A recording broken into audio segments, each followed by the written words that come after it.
Je me trouve actuellement face à un choix cornélien et j'ai besoin de votre éclairage pour prendre une décision. Actuellement, sur notre site piscicole, comme vous le savez déjà, nous rencontrons des difficultés et nous devons naturellement réfléchir et trouver la solution. Et il y a plusieurs propositions comme ça qui m'ont été présentées, notamment faire des bacs hors sol ou alors mettre des bâches, des liners au fond des étangs. Ça sont les propositions qui me sont présentées et je voulais partager ces propositions avec vous afin que vous m'aidiez, vous aussi, ceux qui sont les experts de la pisciculture sur la chaîne, afin que vous m'aidiez à prendre une décision qui va tout simplement nous permettre de commencer à réellement produire massivement. Actuellement, nous produisons quelques tonnes, mais d'ici l'année prochaine, je veux qu'on double, voire on triple notre production de poissons.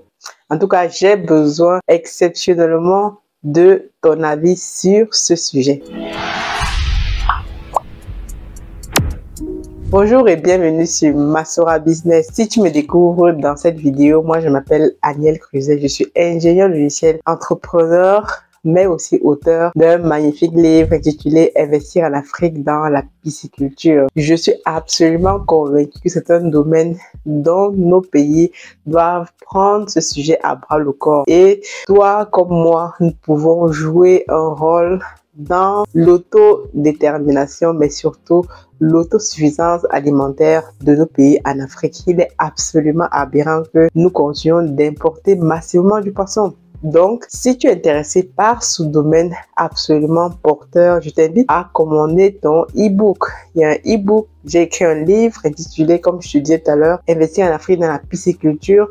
Tu peux l'avoir en papier si tu aimes le papier comme moi, ou tu peux aussi l'avoir en e-book directement disponible en barre de description sur aniel-et-tatiana-academy.com. Par ailleurs, si tu souhaites aller plus loin, investir dans ce domaine, tu as sûrement un terrain quelque part dans ton pays. Beaucoup de personnes me contactent, qui se rendent compte qu'ils ont des terrains restés en jachère depuis longtemps et se rendent compte que il y a la possibilité de faire de la pisciculture sur ce terrain-là. Et donc, c'est absolument crucial aussi. J'accompagne des personnes actuellement pour leur aider à lancer leur projet piscicole from scratch. Il y a une expérience de plus de 4 ans dans le domaine. J'apprends tous les jours. Cette vidéo aussi est là pour t'apporter des informations supplémentaires sur le sujet. Actuellement, je suis en train de tester un nouveau concept sur la chaîne. J'ai aussi besoin de ton avis là-dessus. Par semaine, maintenant, on va avoir 3 vidéos. Une vidéo sur l'actualité, une vidéo sur des informations sur la pisciculture. D'ailleurs, cette vidéo fait partie de celle-là. Dernièrement, j'ai lancé un sondage sur la chaîne. Si tu l'as pas vu, va regarder ce sondage-là où je recherchais un nom. Je recherche actuellement un nom. Donc, il y a beaucoup de personnes qui ont voté. Merci déjà à ceux qui ont pris le temps de voter. Et ce qui est ressorti, c'est tout savoir sur la pisciculture. Et j'ai un troisième nom qui m'a aussi été proposé, investir intelligemment dans la pisciculture. Je trouve que c'est intéressant. Donc, cette vidéo-ci va faire partie de ce programme-là. Et un troisième programme ensuite sur la chaîne par rapport à l'e-commerce. Aujourd'hui, mon but, c'est de permettre aux personnes d'aller chercher des sous, des poches d'argent là où ils sont. Et le e-commerce, c'est absolument intéressant. Ne pas juste se servir de son salaire principal pour investir au pays, en Afrique. C'est la raison pour laquelle je vais développer ce programme-là qui va te donner des tips, des informations. Comment lancer, par exemple, ta boutique sur Amazon, sur eBay, parce que je considère qu'il est absolument crucial que nous cherchions des revenus là où nous sommes, pour nous lancer des business en parallèle qui vont nous permettre d'investir au final dans notre réel projet. C'est ce que moi j'ai fait. Sans plus tarder, on va rentrer dans le vif de cette vidéo. Je disais actuellement, cette vidéo rentre dans le cadre du programme que je suis en train de tester, de lancer. Tu me diras ce que tu en penses. Investir intelligemment dans la pisciculture. Dans ce programme-là, je vais te partager mon expérience from scratch, toutes les expériences d'Africa Food Industries, tout ce qu'on fait sur place, comment lancer ton projet piscicole, qu'est-ce que tu as comme terrain, comment choisir même son terrain, quel type d'espèce élever dans ton pays. Vraiment, tu peux me poser toutes les questions par rapport à la pisciculture dans ce programme. Et concernant justement les vidéos qui vont paraître, si je vois qu'il y a une vidéo qui a plus marché qu'une autre, où les personnes se posent réellement des questions, sont intéressées, alors on fera un live le samedi suivant pour que je puisse rentrer en profondeur dans cette thématique. On va rentrer dans le vif du sujet. Je te disais actuellement, je suis face à un choix cornélien. Tu as vu les difficultés qui nous arrivent sur le terrain. En passant, je vous remercie encore pour tout le soutien et pour vous donner des news de notre production actuelle. Il nous reste à peu près 2500 voire 3000 poissons dans nos étangs par rapport à ce qu'on avait emporté au départ, 7500. Et ces poissons se portent très bien. Je vais te montrer quelques vidéos ici qui nous ont été envoyées par notre équipe sur le terrain. Les poissons, si tu vois ces poissons-là, comment ils sont vigoureux. Si tu regardes encore les vidéos, quand je suis allée sur le terrain en février dernier où les poissons étaient blessés, tout ça, réellement, le poisson ciblé, c'est un poisson absolument résistant. Ça me fascine tellement. En tout cas, ça fait plaisir à voir. Et les équipes travaillent sur le terrain pour continuer de prendre soin de notre production. Et donc, face à ça, on s'est assis, on a réfléchi. Qu'est-ce qu'il faut faire? Parce qu'un entrepreneur, c'est quelqu'un qui trouve des solutions face à des difficultés pareilles. Derrière une difficulté, il y a toujours une opportunité. Et nous, actuellement, c'est ce qu'on a fait. Donc, on a eu plusieurs propositions. J'ai consulté des grands frères, des confrères, des partenaires, des pisciculteurs, des techniciens. Et il y a plusieurs propositions sur la table. Et je voulais te présenter ces propositions afin que tu puisses peut-être toi aussi m'aider à faire le meilleur choix parce que je considère que c'est ensemble qu'on construit. Donc, première proposition, c'est on va se diriger vers des bacs hors sol. Dans une vidéo, quand je vous montrais la visite guidée du site, j'ai discuté avec notre super technicien collaborateur sur place et on tente de réfléchir à des bacs hors sol à mettre en place au niveau de la terre ferme sur le terrain. Donc, juste avant les étangs, comme vous voyez un peu comment le site est configuré, on descend l'escalier, on a une terre ferme là et après on a les étangs. Vous pouvez le voir aussi sur la vidéo pour ceux qui n'ont pas vu la vidéo de ma descente sur le terrain pour aller regarder ça. Vous allez voir comment notre site est configuré. Donc, actuellement, non, il est donc question qu'on mette en place des bacs hors sol qui vont nous permettre justement, on avait fait des études de sol, mais on se rend compte qu'il y a de l'oxyde de fer qui revient en masse sur le site. Raison pour laquelle lorsqu'on met des petits poissons, les alevins, ces alevins-là sont sensibles à l'oxyde de fer. Donc, ça, c'est une particularité de ce site-là. Sur notre autre site, à Bibé, sur le premier site sur lequel j'ai commencé à travailler. Ce site-là, il est plutôt intéressant puisqu'on a eu à faire plusieurs productions là-bas. Les alevins ne sont pas sensibles à l'oxyde de fer, mais ce site est actuellement en stand-by parce qu'on voulait se concentrer sur un seul site, maîtriser la production de façon globale, circulaire, avoir tout un site comme ça qui va être notre site pilote et ensuite donc se déployer petit à petit. Donc, je trouve donc qu'on a la possibilité de mettre en place des bacs hors sol. Donc, ce qui est des bacs hors sol, on pose la question, Aniel, qu'est-ce qu'il faut faire? Est-ce que je dois mettre des bacs hors sol en place? Et il y a deux types de bacs hors sol. Déjà, pour savoir, deux types de bacs hors sol. Il y a les bacs hors sol en béton. Les bacs hors sol en béton, ça veut dire qu'on va faire une construction en béton armé, tout ça. Donc, on va faire des divisions, un peu comme dans une maison. Vous pouvez voir ici un exemple de bac en béton. Et ensuite, donc, on va faire des divisions qui vont nous permettre donc d'avoir des bacs, un peu comme des petits bacs de 10 à 12 mètres cubes. Ces bacs-là sont faits, construits avec des matériaux qui résistent justement à l'eau. Il y a cette possibilité-là, on a fait des devis, donc c'est une construction, un peu comme une maison, quoi, une fondation, tout ça. Et ça revient un peu plus cher, on est dans les alentours de 2 500 000 francs CFA. Et ensuite, donc, deuxième autre proposition, on a la possibilité d'installer des bacs en bâche. Vous voyez tous dans, voilà, différentes personnes font de la pisciculture hors sol avec des bacs en bâche, en plastique.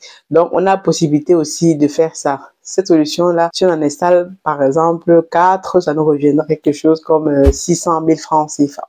Donc, et ensuite, troisième autre proposition, non des moindres aussi, on a la possibilité de mettre des liners, des bâches au fond des étangs afin donc d'isoler le sol de l'eau. Ça devient un peu comme des bacs hors sol, mais dans les étangs. Il y a beaucoup de personnes qui font ça, notamment ceux qui font la pisciculture au Nigeria. Vous allez voir ça aussi au Ghana. J'ai regardé des vidéos là-dessus. Vous pouvez voir des exemples ici. Je vais vous mettre quelques photos. Donc, on a cette possibilité-là. Donc, voici 3 propositions qu'on a actuellement. L'intérêt, c'est quoi? Notre but, c'est donc d'élever des poissons, des petits poissons quand ils arrivent sur le site jusqu'à un certain grammage, une certaine taille, disons, pendant un mois et demi, voire même 2 mois, ils vont atteindre 100, 150 grammes avant donc de les transférer dans les étangs.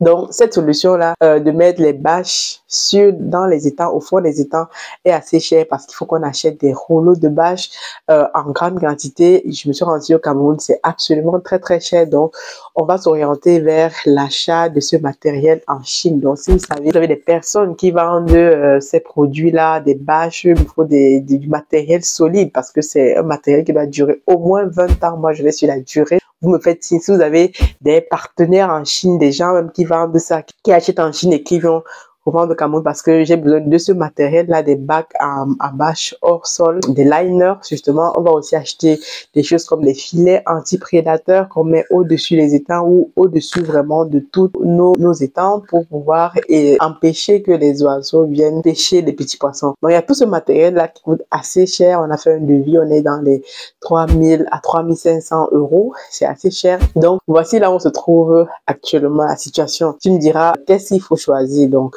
le premier choix, comme je disais tout à l'heure, c'est des bacs hors sol en béton. C'est assez cher, mais en termes de durée de vie, on est sur une construction, c'est bien fait, qui peut aller même au-delà de 20 ans, 30 ans. Qui va nous coûter cher au départ. Et là, on a la possibilité de sortir à peu près 8 bacs hors sol d'à peu près 12 mètres cubes. Absolument intéressant dans la mesure où si on arrive à faire ça, on va donc pouvoir élever nos poissons, arriver à un certain grammage, comme je disais, et ensuite les basculer dans les étangs, parce que dans les étangs, lorsqu'ils ont atteint un certain grammage, même si on n'a pas des bâches au fond des étangs, ils peuvent survivre parce qu'on a eu à produire du poisson dans ces conditions-là dernièrement. Deuxième solution, c'est donc d'installer des bacs hors sol en bâche, en plastique bleu. On va l'installer peut-être 3 ou 4 pour un début, pour tester. Donc, c'est une solution moins chère. Les bacs en bâche ont une durée de vie entre 5 et 10 ans. Et troisième solution, c'est de mettre des liners au fond des étangs. On va travailler aussi sur un système de filtration d'eau. Toutes ces choses-là, on doit avoir un bassin de retenue d'eau pour filtrer l'eau avant de les envoyer dans les étangs. Donc, on est en train de travailler à tout ça et ce sont des investissements colossaux. Quelle décision peux-tu prendre si tu étais à ma place? Moi, je réfléchis sur le long terme parce que lorsqu'on est entrepreneur, il faut, et qu'on a une vision à long terme, faire quelque chose qui va changer le game, il faut réfléchir sur le prisme du long terme. Donc, je t'attends dans les commentaires. Quelle décision faut-il que je prenne? Est-ce qu'il faut que j'aille sur la solution la moins onéreuse, celle des bacs en bâche en plastique bleu, ou alors je dois mettre en place la première solution des bacs hors sol? Troisième solution, mettre aussi des liners au fond des étangs. C'est assez onéreux et aussi en termes de temps, le temps qu'on achète ça en Chine, que ça arrive au Cameroun, il faut au moins 2 mois. Donc actuellement, j'ai besoin de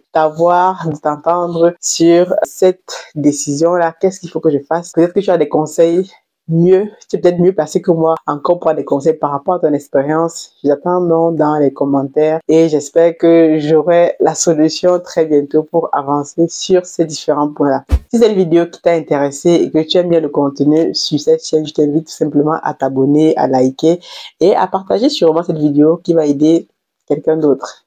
Dis donc à très bientôt. God bless.